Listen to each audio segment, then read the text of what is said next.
Hello, everyone, and welcome to the Literacy View. We have a breaking news episode hot off the press, and it is special because we have Tiffany Peltier back with us. And, when we ask someone back, we definitely love them. So we're so happy to have Tiffany with us.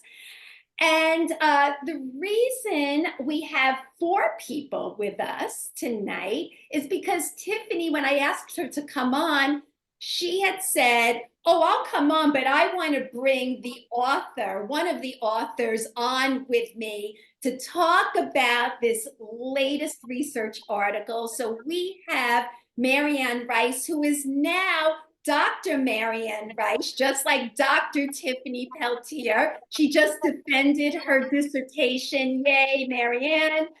And so Wait, Faith, push the cheers button on that one. Come oh my on. goodness, you do it. I don't even have it near me. So you go ahead, do it for us. Anyhow, Marianne Rice is one of the authors of this groundbreaking article that just came out, and it is called A Meta-Analysis on the Optimal Cumulative Dosage of Early Phonemic Awareness Instruction. And this is so exciting, and Marianne is one of five authors. And what got my attention was on Twitter when Tiffany tweeted, and I have the quote here, "The case for using letters in PA instruction is stacking up higher and higher." So that's phonemic awareness. And we'll explain what it is for those people who are unsure. New research out today, an upside down U curve found for oral PA instruction. Diminishing returns after less than 10 hours. That caught my attention. So Yeah, me too, Faith.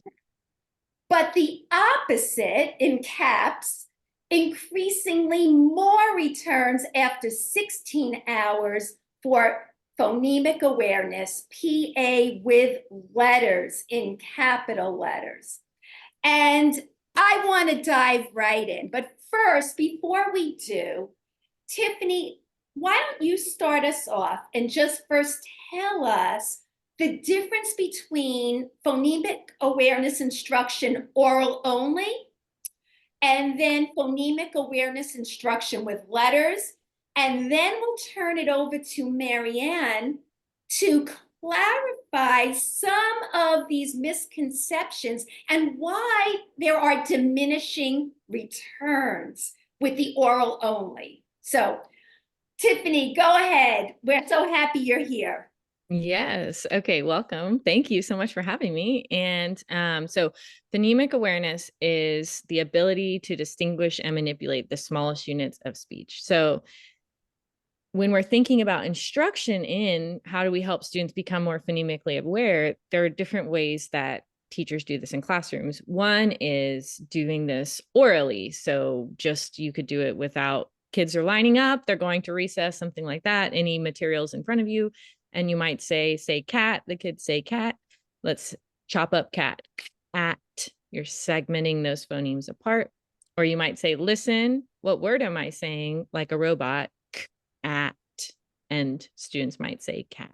That would be blending. To do it with letters, then you would just maybe have either movable letters or a dry erase board in front of students.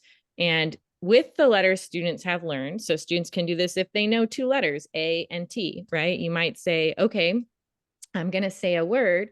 I want you to break it up. So let's stretch it out, break it up. Say at, they echo it at. Let's stretch it out, at. Let's break it up, at. Let's write it down, at, right? And so they might write it or they might move the letters. That's doing it by having students segment the word. You can also have students blend the word together. So you might say, okay, I'm going to say two sounds. You move the letters as I say them, at. You say it, at. What word? At. So that would be one way to do it with using letters. But a lot of times people think that's phonics, Tiffany. And Yes. that's what I want you to clarify. I mean, I could do it, but No, figured, you're why don't you just clarify it for us?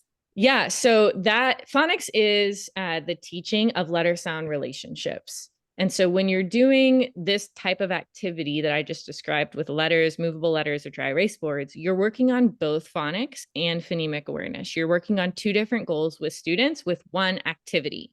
So we don't want to think of phonemic awareness as an activity. We want to think of it as an awareness or a goal of a lesson. And you can accomplish that goal by either doing activities orally or activities with letters. And if you're accomplishing that goal with letters, you're also tying those brain connections from sounds to symbols, which is what kids need to read and spell. Perfect. Thank you. So now you tweeted out, Tiffany, that, and you've been saying this for a long time, that, there's not a whole lot of research about oral only. So what really was stunning was in Marianne's research, not only did it show that using letters would be a more effective way of building phonemic awareness, you also found that it has diminishing returns after a certain amount of time. Now, that to me is breaking news. So, Marianne, I need you to jump in and start talking about this because this is big. A lot of people have been saying, well, you know what, big deal. So we take 10 minutes, 5 minutes out of the day to do this, like it wouldn't hurt. But that's not what your research is showing. Yes, so thank you so much. I do want to just quickly put in the names of my co-authors on this piece, including the Yeah. French Lorena Urbelli, and then Ying Zhu, Megan Bishop, and Mark Goodrich all contributed to this paper and this research that we are so excited that is out now. So just to explain a little bit, right, some of the things you mentioned, we know that one of the biggest commodities in school is time. How much instructional time do Yes. teachers have? And it's a finite amount. And so we wanted to look at how do you get the biggest bang for your buck with time, okay?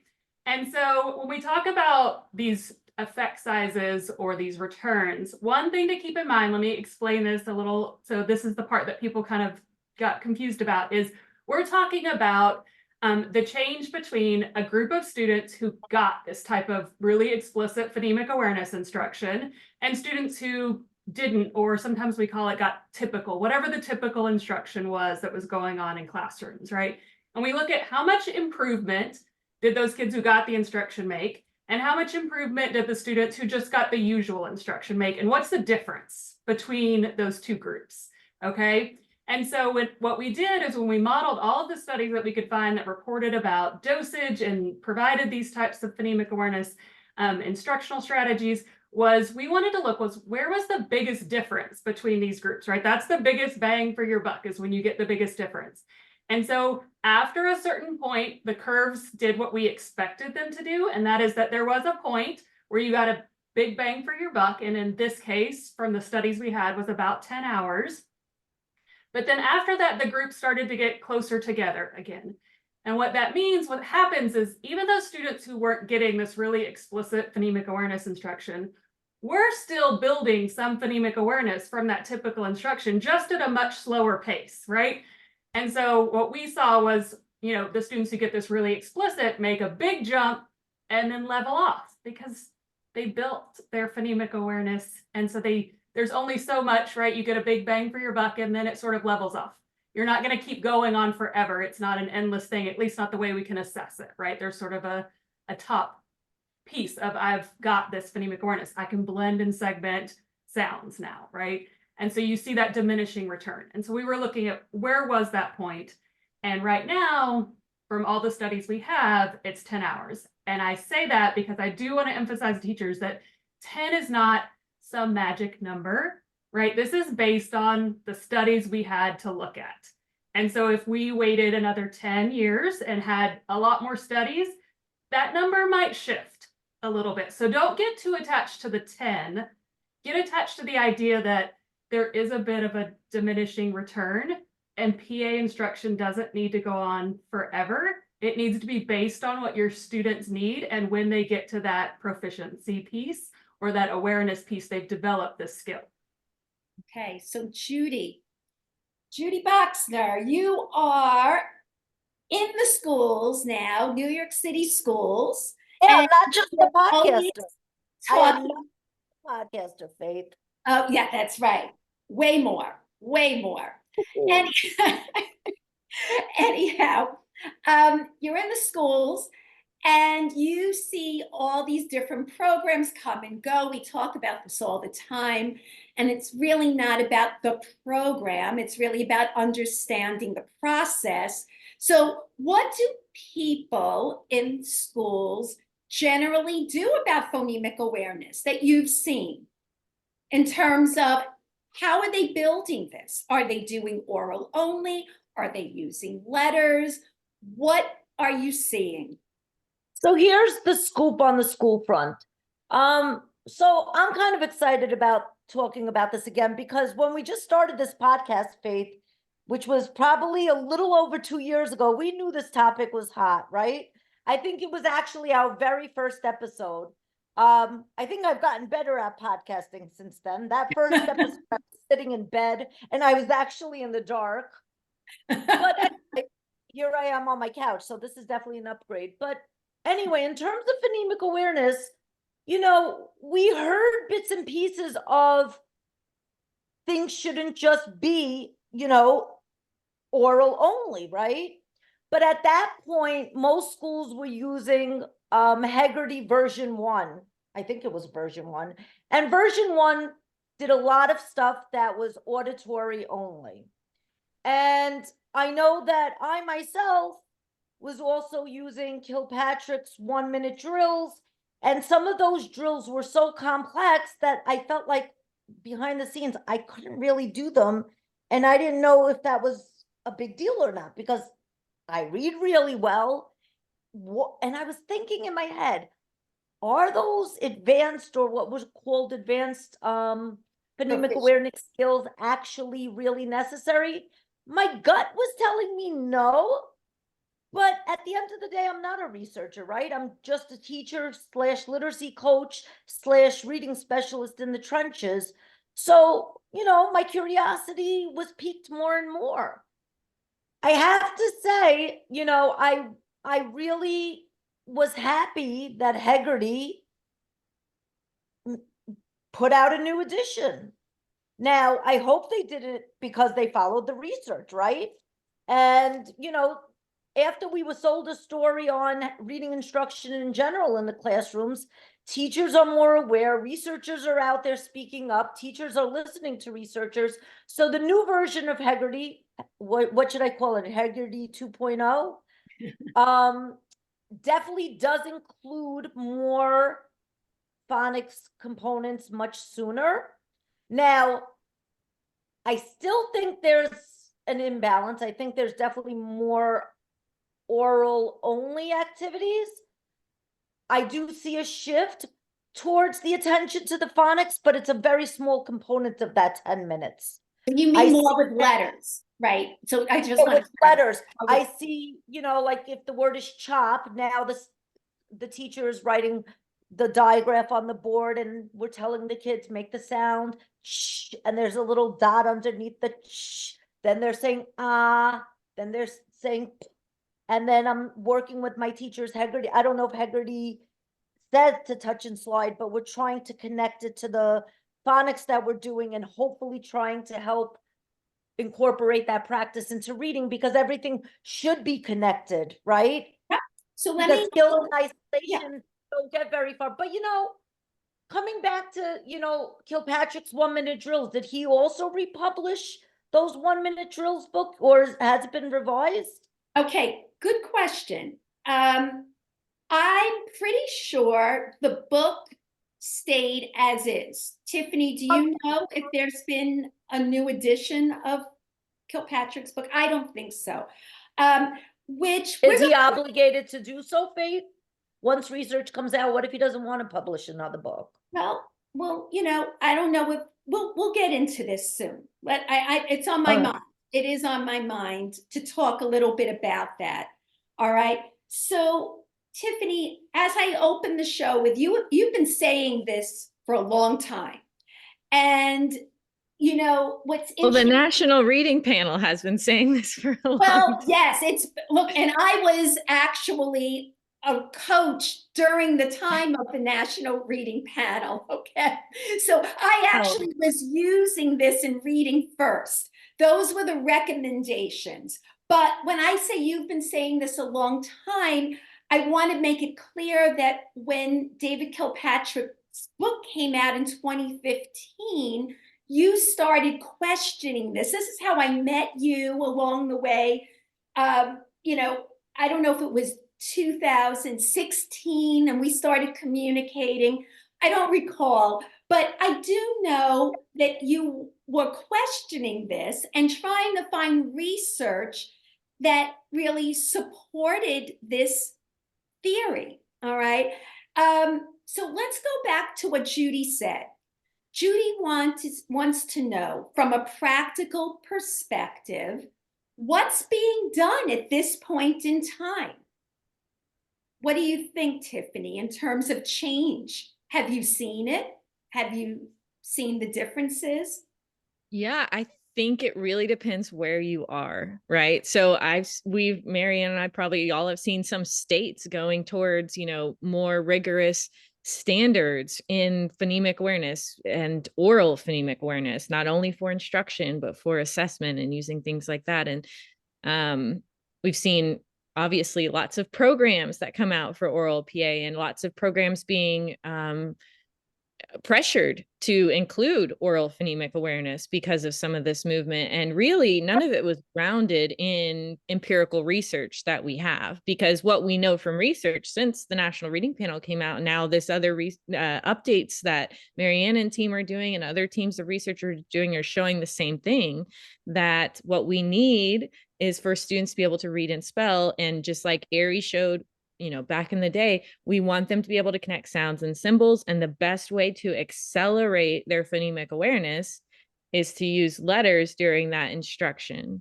Now, I want to emphasize, it's not going to hurt students. Like Marianne was saying, it's not going to hurt students if you're doing these oral activities with them, but a teacher's time is finite. So doing these activities is great in the hallway. You're lining up, you're waiting for a special, things like that. But if you're in the classroom, use your time wisely, right? Exactly.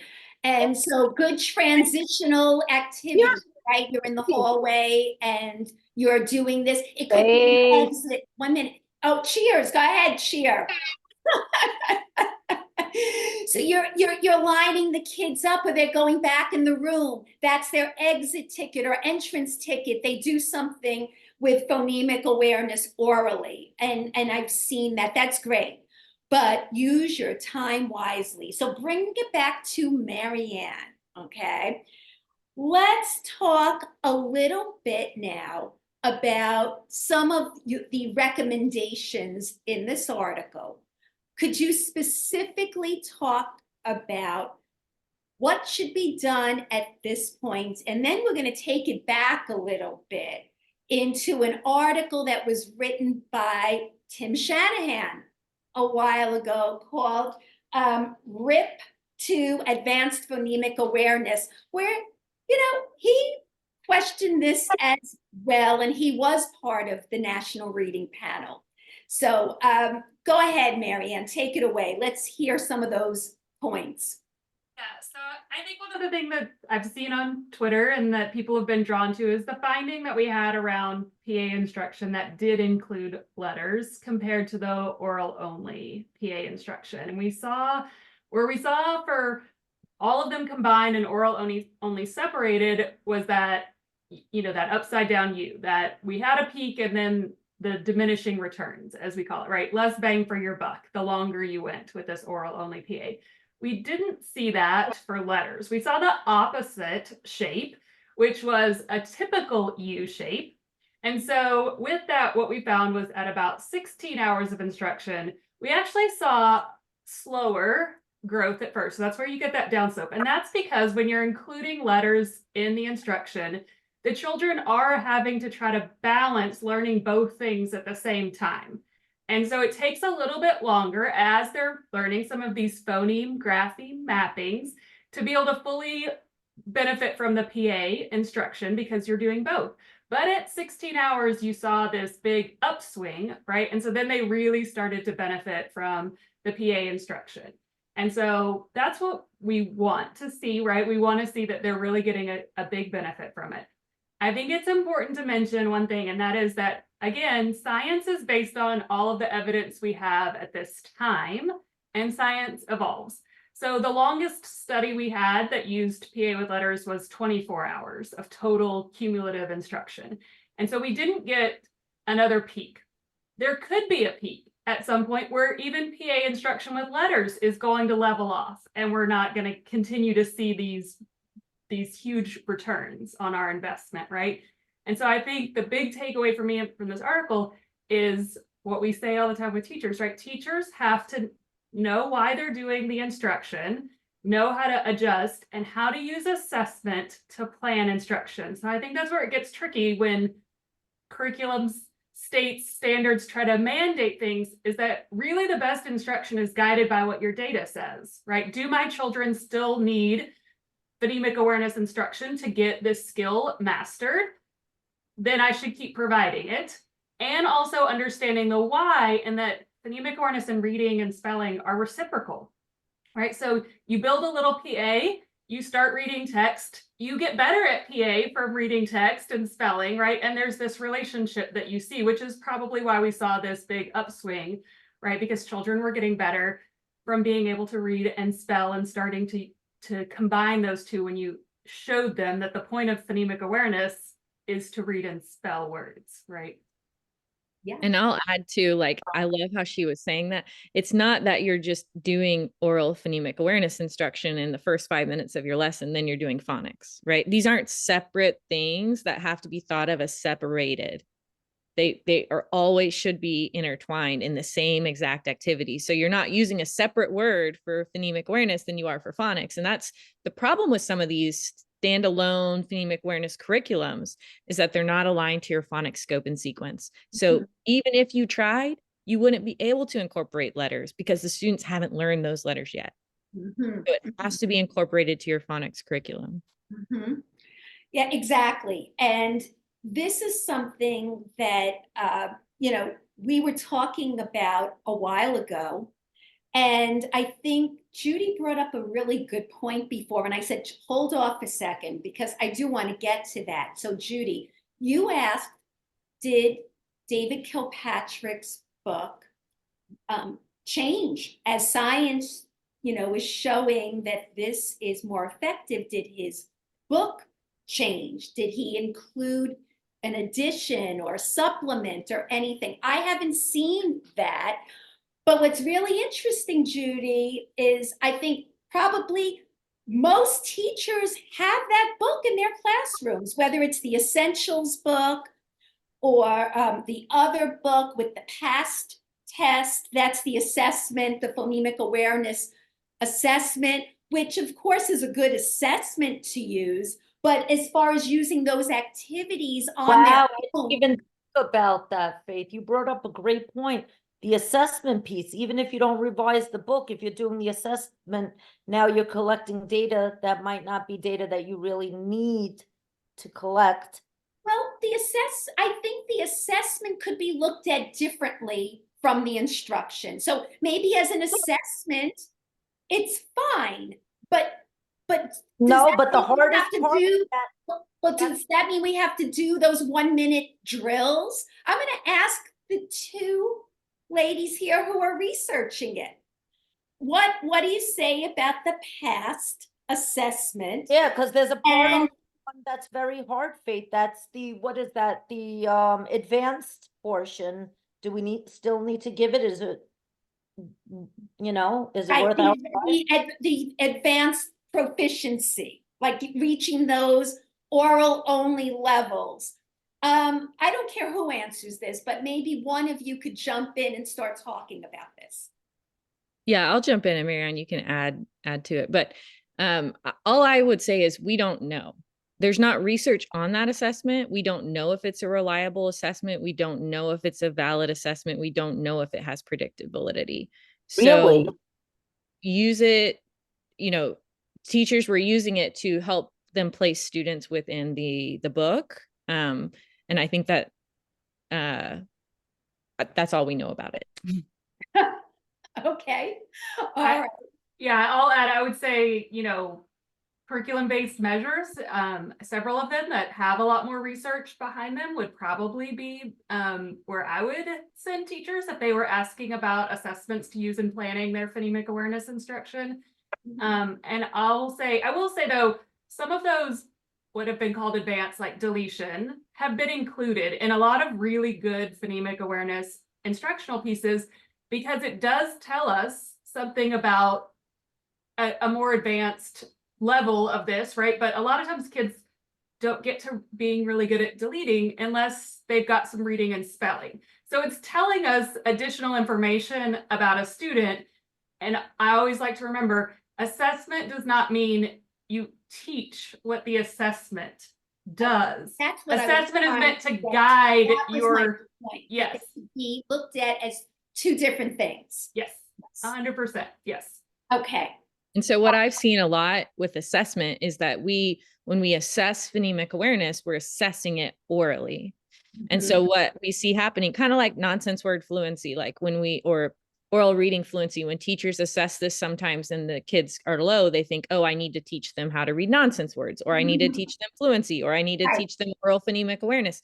But that's not the implication of that. And I think that's really a disconnect, because we don't do a good job as researchers or assessment providers to make sure that teachers know just because we're assessing this doesn't mean that's the instructional implication. Exactly. So Judy, I think that, what you said before, as far as teachers using this in a practical way, if they have the book in the classroom and they are assessing, the thought is, oh, maybe I should be doing this as part of my instruction. And what I think the conversation here is telling us, you know what, maybe there are better things to be doing with our time rather than doing that. Your thoughts, Judy? All right, so at this point I have like 7,580. I'm not gonna lie. This is a hot topic. I mean, I think Marianne hit it on the money when she said you want the biggest bang for your buck. You were speaking my love language. That is so funny, because a couple of hours before you just said that, I was forwarding our editor of our school newspaper some tips. One of my tips for foundations was, the sentence is your biggest bang for your buck and relates directly to the application piece of learning how to read and write. So every moment of our day, we're always, as teachers, thinking, how do we make sure that we get to that application piece? And the more minutes we waste on something that's not a high leverage skill to break that code, it does make a difference. So saying, oh, it doesn't hurt anybody is one thing, but is that the best use of your time is such an important thing. Now, I wrote something about a Heggerty reminder, and I want to see how you ladies feel about it. Okay, I took a risk before and just put this out there. I said, you should cover each section of Heggerty, but do less words in each section, just making sure that you do each part. Your data can help you as you determine which areas to give the most attention to. Now, the reason that I wrote that is because, there are still tasks on there that don't correlate to the most high leverage skills, which is segmenting, blending, and nonsense word fluency. There is still a lot of deletion going on and adding and stuff like that. And it does concern me, because I think that, teachers aren't collecting a lot of data except for their Acadians on, is that phonemic awareness program working well for those students? I don't see a lot of checklists for that. I just see teachers just using like beginning of the year, middle of the year, and end of year benchmarks. And, with Heggerty, it's kind of like tier 1 or different phonemic awareness programs. It's like tier 1, we're giving it to everybody, and we might not be utilizing our time in the best way possible. And one more thing is, so there's also a lot of these hands gestures, right? The chopping, I kind of like them. I finally bonded with them. Is there research behind doing those hand gestures? And Hegarty also talks about stopping to do those hand gestures at some point in the gradual release. So I walked into a classroom and I saw a teacher no longer doing them. Is there research behind those implications as well? You had like 4 questions there. Sorry. No, you're great. Faith could probably summarize what I was saying. So I think the first thing you brought up was how many different phonemic awareness skills should we be practicing at once? And one thing that the National Reading Panel found and other research since then is 2 or 3 skills per session is great. Just like you said, blending and segmenting, biggest bang for your buck. Why? Blending is reading, segmenting is spelling. Yes.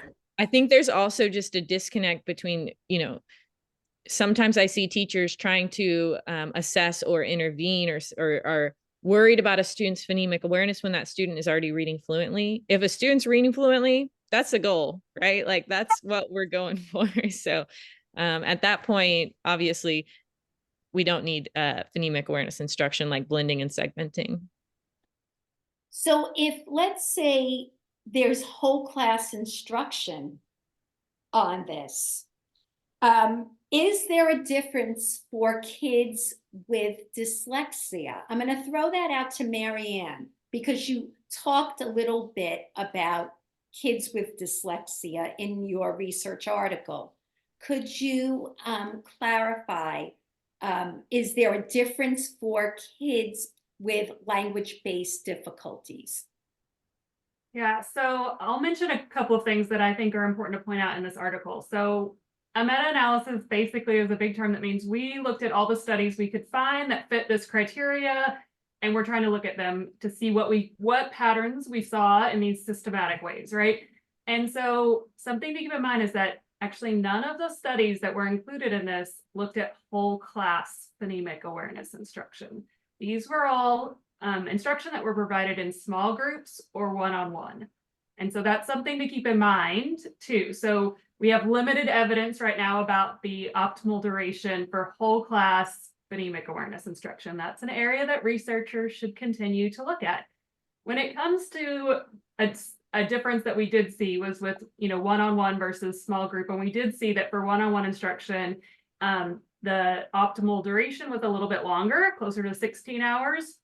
And our thought was most of those students who are getting one-on-one are the students who tend to have the most need, right? They're having the most reading difficulty, which is why they would have been provided one-on-one instruction to start with in a majority of these studies. And so it does mean that, like you said, some of these students might need a little bit more, a little bit longer. And that's where the big key takeaway is, again, there's never going to be one magic number for all of our students. This study was not about telling you exactly how much instruction one student needs. The only way to do that is through assessment for individual students to see what they need. But it is likely that it might take a little more time for students with dyslexia or reading disabilities.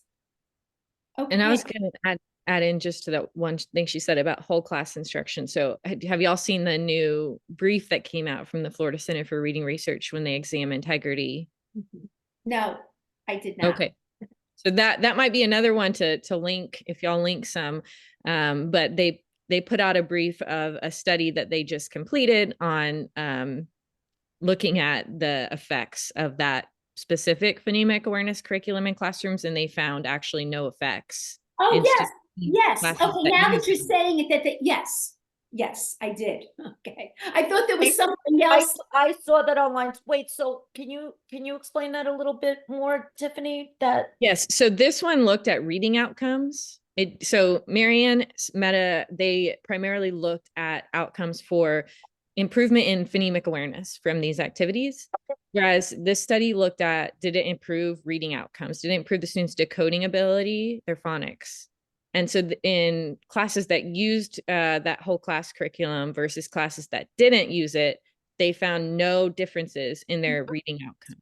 Yeah, there was a And Twitter that's the report second about study that I've heard of that's come out with those. It Yes. was version 1 versus version 2. I actually looked into that, and I think that that was referring to version 1, and version 2 hasn't been looked at like that yet, as far as I know.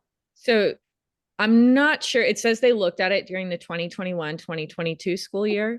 Yeah, that's the older But version. the main, part of that program did stay the same. So they added in it, I think, a couple different components to the new version. But yeah, so they looked at that. I don't know which version of it they looked at, but I know it was during that school year.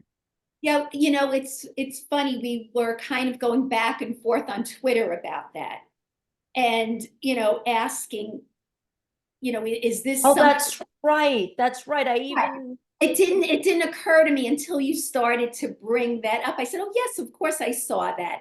And we were wondering if this was based on the program before the revisions were made or after, because I that, texted Nate Joseph about it, and I think he mentioned also that it was the older version. Yeah. So, but this is the best evidence we have right now about this. Yeah. There was another study that was done, I think, in Pennsylvania, and I don't know if it's gotten published yet or not, but they looked at the same thing, and they found that while phonemic awareness outcomes were higher for students in those classes, the reading outcomes were the same.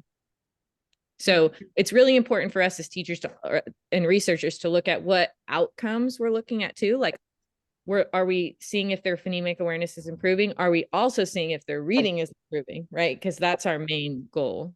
right, ultimately, that's the main goal. So getting to Shanahan's article, RIP to Advanced Phonemic Awareness. A lot of people want confirmation of what they think. I do. We all do. It's natural, right? It's a natural thing. When we believe something, we want confirmation that we're on the right track. But I do believe that once we know that something is wrong, it is our duty to say something and retract, apologize, or just start from the beginning or make changes. And what's interesting is when I read Shanahan's article, when it came out, RIP to Advanced Phonemic Awareness, he said that David Kilpatrick's work was a cool theory. That's how he described it. It was a cool theory and it was worth testing. And now, of course, Marianne and her colleagues tested it. And now this cool theory is not so cool anymore. So why, I'm going to say something controversial. Why isn't anyone really calling BS on this? And what I mean is, it's like we're dancing around this, right? We're kind of dancing around it, but yet the same people who are dancing around it, if this were Fontes and Pinnell or Lucy Calkins, we would want them, burying their programs and taking them off the shelf, which rightfully so should be done if it's not working. But shouldn't we expect the same from people in the SOR world? I don't know, it's kind of, it annoys me to have to say it like this. It's hypocrisy. But at the same time, yes, I think so. Any thoughts on that? Why isn't anyone talking up enough to say, we need to really change this? Even the letters training, I think, still has this in it. People are spending $1,500, $1,600 a person on letters training, and it still has the phonemic awareness piece in the dark. I don't see people turning back and saying, now we have to move forward Now we have this. What are your thoughts, both of you, anyone? Yeah, I'll add a couple things and then I'll let Okay. Mary. So Yeah. they didn't directly test his theory. Just, they didn't say this group of students gets advanced PA, this group of students doesn't. And that hasn't ever been tested, right? So he's saying, I want to test this thing. I think the first step is to look at the research that has been done, which is what Marianne and her group, did with their meta. And what he would need to do to say, hey, this theory has some merit, is to actually look at that research specific to these two outcomes. But that hasn't been done either. So I'll just start with there. Yeah, that's exactly what I was going to say. So meta-analyses are not what we would call the gold standard, right? The only way to know, as much as we are ever 100%, right, is to do a randomized control trial, right? Like assign one group of students to get, in any of these cases, like he was saying, the advanced, add the deletion and substitution tasks, look at both phonemic awareness and reading outcomes, have a group that does blending and segmenting and doesn't go to this advanced level, and then test theirs and look at that. And then if one study finds that it was more effective to have that deletion and substitution, then I'd want to see a replication of it. And then I might start to feel really confident about putting that into my curriculum. I think the issue has been Jumped a around few for, steps, yeah, right? Like we jumped a so few some steps. states were like, let's put these into law, right? Like a bunch Mhm. of districts were mandating these phonemic proficiency tasks, or we started over jumping the boat before, put the cart before the horse, I think is Yeah. saying. Absolutely. I mean, that is happening everywhere. And I think even with the Hegarty changes, people really trust and believe that doing these types of 1-minute drills are the best. And I could tell you, I did them too. And, I really felt at the beginning, I'm going to be very honest, I was like, why is everybody attacking Kilpatrick? I thought how mean this is. And, and I don't like the idea of attacking any person. I really don't. I still feel that way. However, when you start questioning the research, is there research? Tiffany did that. She was being attacked. And like, what, why is she doing this? She's making it bad for the whole SOR side. That is a terrible way to think. Okay, that we have to be fearful of not walking lockstep and not questioning, because then we're just as bad as the balanced literacy proponents. I don't think people understand, by questioning and wanting to keep looking, as you said, science is always evolving, that this isn't meant to attack an individual, but you shouldn't be attacking the people questioning it either. And if they have valid concerns, we should be open enough to listen and truly show that we're open-minded. Yeah. And I'm going to add too, like this translation piece is really, really hard, because as researchers, this big group of researchers, right, that are in the trenches doing the research every day, it's really hard for them to get messages to the larger SOR community. And so whoever they're listening to, it's usually not people doing research, because people doing research aren't usually incentivized to spend time writing blogs and going into Facebook groups. And so they're following a lot of times people who may not have a background in statistics or research, and are trying to then translate findings and missing the mark sometimes. And we see that happening even now with a lot of, like, Marianne's work. Her paper just came out this week, and there's tweets and blogs already misinterpreting the findings that have been shared thousands of times, and so people are hearing from these translators rather than the actual researchers. Judy, so this game of telephone, right, by the time it gets to the teachers, right? We have research, and then we have people talking about the research, and certain people push their theories based on their belief system. So by the time it gets to the teachers, what do you think the teachers think? I think they're going to say, you know what?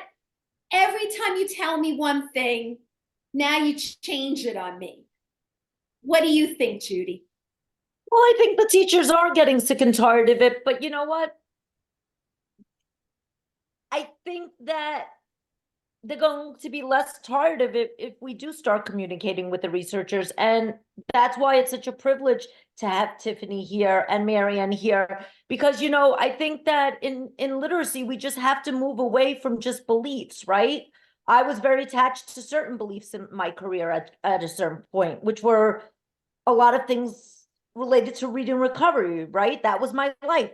At some points, it almost felt like my identity. But when I started to follow the research and I started to follow the science, I knew I no longer fit into any camp. I followed what the research was telling me. And yes, my life now is, you know, very involved with structured literacy, but I think it's basically not identifying with camps anymore, but really following the research and thinking about what is best for kids, and also not being over attached to the things that we're doing.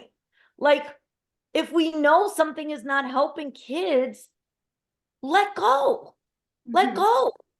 Even if you didn't get the new manual of Hegarty, now you have some more research that came out. Start looking a little bit closer at your data. Start realizing that just because something's in print doesn't mean it is an exact science, right? It might not be. Like I talk about HMH, right? There's some things that, yes, are more structured, and there's some things that you look at it and you're like, who the hell wrote this? It wasn't a scientist. Right? Yeah, I agree. I mean, you showed me some things and I just rolled my eyes. And I yeah, know you can't take everything as this is perfect, because that's not there's no perfect curriculum. And that's why episode after episode we've been saying we have to, what did we say, teacher proof? well, you know, I think that they tried. I think Right. no, not that we are saying that. I think that the programs try to teacher proof, and Right. but in the end, teachers just want to know what to do. They just want to know what to do. Give them an answer. They want to know what to do. A teacher should be able to see through the BS no matter what curriculum they're using. But just going back to the point that I made before, so now in a lot of the phonemic awareness programs out there, we are seeing a lot with those hand gestures that I mentioned, right? And some are saying to do the hand gestures for a while, some are saying to let go. Is there any science and research behind those hand gestures, and what's the deal with them? I'll jump in, and Tiffany, if you know of something else, I do not know of any studies that have, like we mentioned, explicitly studied hand gestures versus no hand gestures, which is the only way to scientifically say one works over the other. But there was a meta-analysis that looked at multisensory, which might have included some of Right. these more kinesthetic movement type things. And again, could not find that made those programs any better than programs that didn't include it. Remember, this is meta-analysis, so this is correlational research, right? So from what we know right now, it does not appear that adding a multisensory or a kinesthetic component makes the reading outcomes for those students any better than if you do structured literacy things without the kinesthetic piece. So right now, the best evidence we have is that, but again, until somebody does a study that looks at these questions, and I think this is where I come from as a researcher, someone who spent more than 10 years in the classroom of trying to think of these questions that teachers want the answers to. Teachers want the answers to, do our hand motions worth it? Should I be doing this? Well, you And know that's what? where research needs to go, Yeah. is answering teachers' questions, Yeah. right? And I'm You know going to what, add there Marianne? too, Judy, I'm because sorry.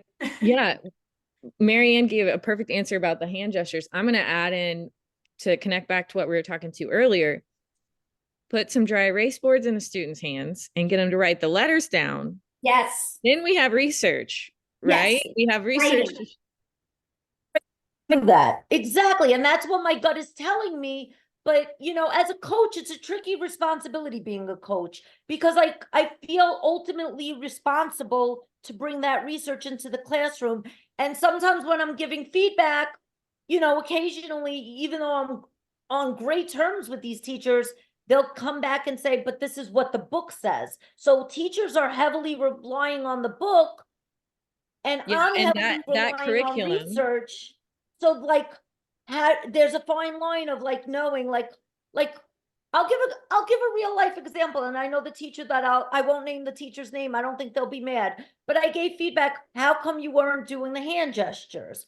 And the teacher didn't look thrilled with me, and I love her dearly, but she said because the book said that's it, no more. So programs are saying no more, but are they making that decision because it's a gradual release and that's what they're assuming is best practice or not best practice is sometimes a gray area for people like me in the field, or, you know, and it's like, I think I'm a little bit fearful because we just want to get it right this time. Yeah. So just with what we know about phonemic awareness instruction, focus on segmenting and blending of phonemes, right? Because some of those phonemic awareness curriculums are working really phonologically with syllables and different things too. Yeah, onset and rhyme.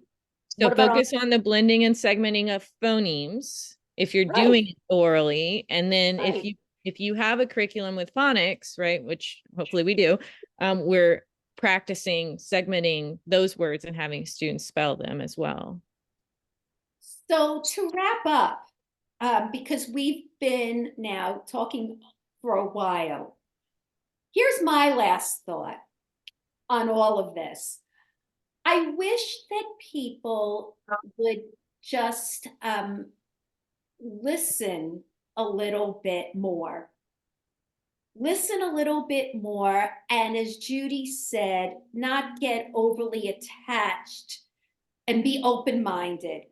And if someone's bringing something to your attention, rather than automatically just shut them down, listen and look and have some practical experience before just making a decision.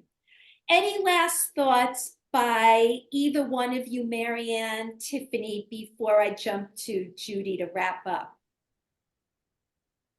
Anything that we did not cover? Marianne, I see you. I'll cover one last misconception that I saw a lot on Twitter that I just want to make really clear to remind them what our study looked at. And so there was some confusion that with terms like negative outcomes, that is, if we continued phonemic awareness instruction past 10 hours, students would somehow get worse in their phonemic awareness, or that, you know, they would eventually have a negative effect size, meaning that they would get, you know, so low that they were scoring really low. That's not what we were looking at. You have to remember, we're looking at the difference between a group who got the instruction and a group who did not get this phonemic awareness instruction.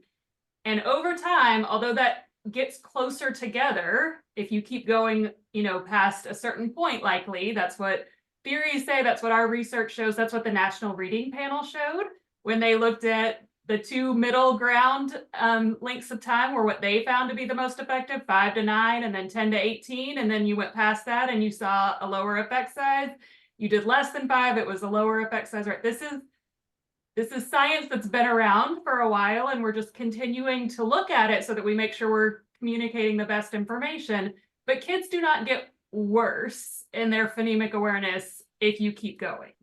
Right? It's more about your return on your investment. Is this still the best use of my time? If I'm spending 10 or 15 minutes every day doing it, is there a better thing, like Tiffany was saying, a better way to do this that would benefit students for reading and spelling down the road than continuing with this oral only PA past a certain point? I'm glad you mentioned that. Tiffany, Yeah. any last thoughts? Well, I was just going to mention that Florina, the first author on the paper, to thank her because she sent some very helpful things to Marianne and I about some of her contributions to the paper to remind us that we've been sprinkling those in, but just a shout out to her. Great. Judy, You look like you have one last thought. You don't see it in the chat? I do, but I'll let you say it. You say it. I'll jump in. So you're asking about grade 2 phonemic awareness, right? And when Yeah, do we one. stop? So Yeah. our study only went up to grade 1. The National Reading Panel did go past that and did not, with those included studies, they found that same general pattern, but until you separate out the smaller number of studies that were grade 2 and above to look at those separately, we don't know what that pattern Well, and I think is. she's saying tier 1. So like with what they found with 10 hours, that would stop around November of kindergarten. So the typical recommendation for phonemic awareness instruction is about halfway through kindergarten and then the first 6 weeks of first grade, kind of like we do to review. That's something to think about. Most That- that yeah. I know it get well into second grade, but we do have some low You're data. talking about tier 1. Yeah. Right. So if kids struggle just with what they said, you're looking at this differently for struggling readers. Tier 1, wow. But tier 1 is the whole class. Wow. Yes. More food for thought. I don't think this is going to be the last phonemic awareness episode we're doing, Faith. No, well, we would welcome Dr. David Kilpatrick on. If he I wanted would love to come on, we would love to have him talk about it, because I really do think that